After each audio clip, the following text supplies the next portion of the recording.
overflowing and the cars were starting to pile up on top. His worst nightmare.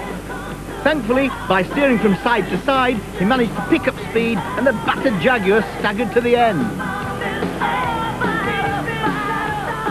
There was more relief than usual inside the car as the record tumbled.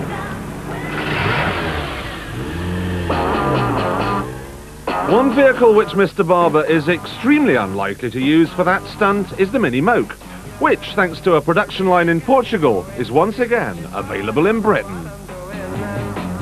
Driving the Moke was and is noisy, bouncy, uncomfortable, drafty, and though it's sprightly and fairly nimble, it's not exactly overflowing with safety features like an airbag or side impact protection beams.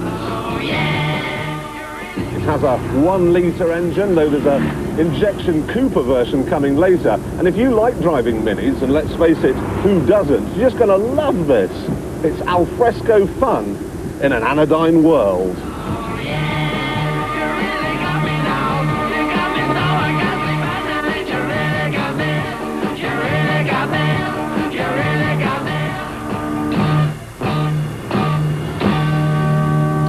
I guess by now a great many of you will be wondering when you'll get another chance to see the true classic from the last series.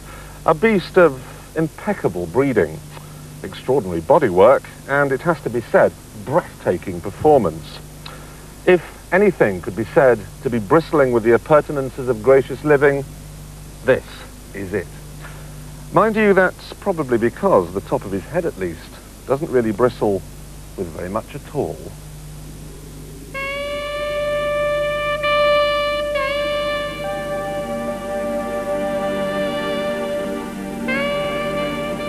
There are old cars and old cars. Some simply expire, giving up the unequal struggle. They pass the way of all flesh, reduced to their component parts, and are melted down to make new ones.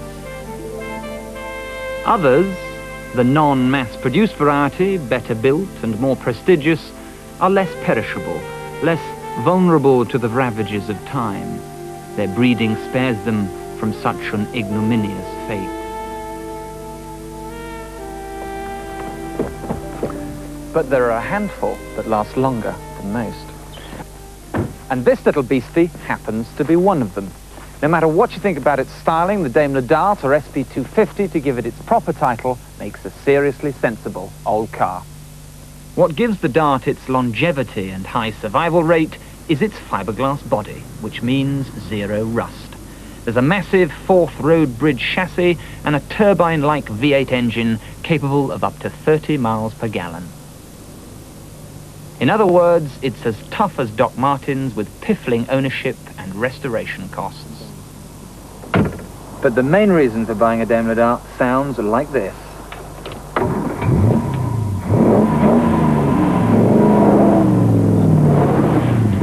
The 2.5 V8 Edward Turner designed power unit is the Dart's tour de force and an absolute lulu. If anything, it's too fast for the rest of the car. You may recall that Count Quentula confessed to owning a Dart. He said he'd never sell it and that he would be buried in it, which I guess makes a change from the usual car salesman's patter about how he's saving it for his mother. Our Tiff also has a dream car, but because his is Jim Clark's 1962 Lotus 25, it's unlikely he'll get to own it. However, when the new Grand Prix circuit at Donington was opened, Tiff got to realise a lifelong ambition. Out on the circuit, it is hard to describe my feelings. This is really dreams come true. I am driving Jim Clark's Lotus that I watch with such admiration. Just to be sitting in this car with that yellow stripe, the green bodywork, and this red leather steering wheel evokes so many memories of the past. And I think in my 20 years of motorsport, this is the most amazing car I've driven. Of course, by modern standards, it doesn't have a lot of power. The regulation then was a maximum 1.5 litres, and this V8 Coventry Climax engine that's howling away behind me only produces just under 200 horsepower. So there's nothing like the power of today. But of course, there's also nothing like the grip of the today. These skinny, tready tyres that are bouncing up and down in front of me really have very little grip. So the driver used to slide the car. Winning, who's coming second, who's last, who's going quickly, and who's not.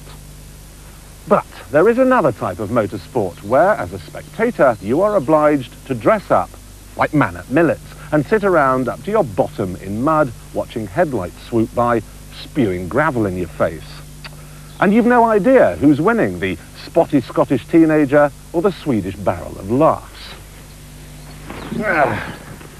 Anyway, I've got the flask, got the sandwiches, so it's time now to take a look at the latest round of the British Rally Championship.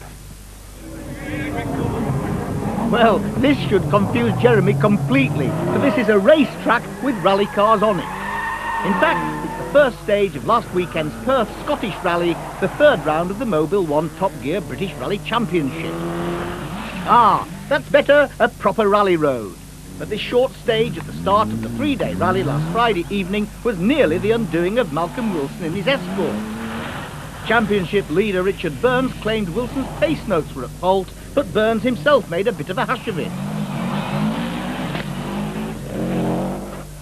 Scotsman Alistair McRae was much more at home in the grounds of Scone Palace, Perth, desperately wanting to win his home event. 60 care, easy left through gate, into easy right minus. Okay. Steve Bennett went off on the first bend of the Pirelli International. Obviously it's habit forming. Next morning the rally headed past Loch Achray towards the west of Scotland and the first forest stage. Wilson, a previous winner of the event, was in confident mood. The Scottish has always been his favourite rally, but the next few minutes might help to make him change his mind. Wilson's bad luck from the two earlier rounds had travelled to Scotland. The Escort just ground to a halt.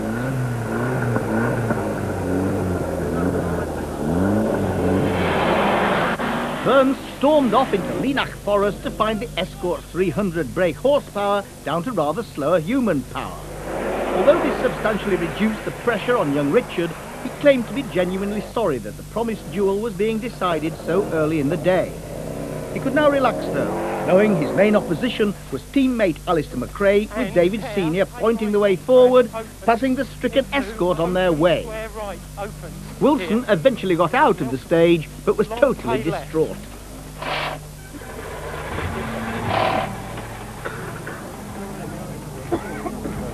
What went wrong, Malcolm? I think it's the main shaft in the gearbox, Tony. I just don't know what I've got to do. I really don't. 2 miles into the stage, changed up a gear, no drive. Devastated. David Llewellyn felt the same on the last round when he was forced out in his Astra and lost his Formula 2 championship lead. In Scotland, the Welshman was back on top. Making a welcome return to the event was the Rest and Be Thankful Hill. First used in 1949, it's now rather potholed. Gwyndaf Evans' time was equalled by Jimmy McRae in another Group N Escort, beating all the faster Group A cars. McRae Jr. was within 5 seconds of Richard Burns, but got into trouble on the 16-mile Glen Shellish stage when a split wheel rim let all the air out of a tyre. With a mile into the long stage, I felt as if the rear off-side tyre was going so.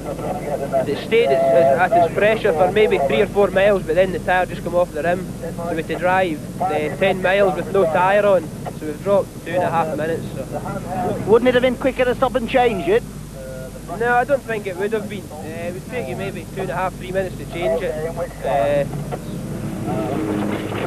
And problems on the same stage for Gwyndaf. A rear puncture which damaged the Escort suspension. Malcolm Wilson, now charging up the field, caught him to the detriment of his windscreen. Flat left of a dip, flat right long, to care, flat jump 140. That wily old fox Jimmy